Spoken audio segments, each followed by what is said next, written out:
കോട്ടയം നഗരസഭയിൽ മുൻ ജീവനക്കാരൻ നടത്തിയത് 3 കോടിയുടെ തട്ടിപ്പ്. മുൻ ക്ലാർക്ക് അഖിൽ സി വർഗീസിനെതിരെയാണ് നഗരസഭാ സെക്രട്ടറി പോലീസിൽ പരാതി നൽകിയത്. നഗരസഭാ സെക്രട്ടറി ബി അനിൽകുമാറിന്റെ പരാതിയിൽ പോലീസ് കേസെടുത്തു. വാർഷിക സാമ്പത്തിക കണക്കെടുപ്പിലാണ് തട്ടിപ്പ് വിവരം പുറത്തായത്. അഖിലിന്റെ അമ്മ ശ്യാമളയുടെ പേരിലുള്ള അക്കൗണ്ടിലേക്കാണ് പണം അയച്ചത്. ഇതേ പേരിൽ ഒരാൾക്ക് നഗരസഭയിൽ നിന്നും പെൻഷൻ തുക അയച്ചിരുന്നതിനാൽ തട്ടിപ്പ് ഉദ്യോഗസ്ഥരുടെ ശ്രദ്ധയിൽപ്പെട്ടില്ല. എന്നാൽ യഥാർത്ഥ പെൻഷൻകാരി മരിച്ചപ്പോൾ വിവരം രജിസ്റ്ററിൽ ചേർക്കാതെയാണ് തട്ടിപ്പ് നടത്തിയത്. ഈരാറ്റുപേട്ട നഗരസഭയിൽ നിന്നും സ്ഥലം മാറി 2020 മാർച്ച് 12-നാണ് അഖിൽ കോട്ടയത്ത് എത്തിയത്. 2023 നവംബറിൽ വൈക്കത്തേക്ക് സ്ഥലം മാറ്റം ലഭിച്ചു. ഈ കാലയളവിലാണ് തിരിമറി നടന്നത്.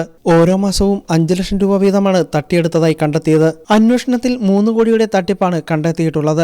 തുടർന്നുള്ള അന്വേഷണത്തിൽ കൂടുതൽ തട്ടിപ്പ് പുറത്തുവരുമെന്ന് നഗരസഭ അധികൃതർ പോലീസ് മേധാവിക്ക് മൊഴി നൽകി. പിതാവിന്റെ മരണത്തെ തുടർന്ന് ആശ്രിത നിയമനമായിട്ടാണ് കൊല്ലം കോർപ്പറേഷനിൽ ആമിൻ ജോലിക്ക് പ്രവേശിച്ചത്. ഇവിടെ 40 ലക്ഷം രൂപയുടെ തിരിമറി നടത്തിയതിന് സസ്പെൻഷനിലായി. പിന്നീട് LDF സർക്കാർ അധികാരത്തിലെത്തിയപ്പോൾ NGO യൂണിയൻ അംഗം എന്ന നിലയിൽ ജോലിയിൽ തിരികെ പ്രവേശിച്ചു. താമസിയാതെ ഈരാറ്റുപേട്ടയിലേക്ക് സ്ഥലം മാറ്റം തരപ്പെടുത്തി. അമ്മ താൽക്കാലിക ജീവനക്കാരിയായി വിരമിച്ചയാളാണ്.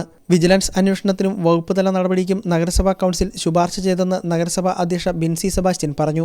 വിദേശത്തേക്ക് കടക്കാൻ സാധ്യതയുള്ളതിനാൽ അഖിലിന്റെ പാസ്പോർട്ട് മരവിപ്പിക്കുന്നതിനുള്ള നടപടി സ്വീകരിക്കണമെന്നും നഗരസഭ പരാതിയിൽ ആവശ്യപ്പെട്ടു.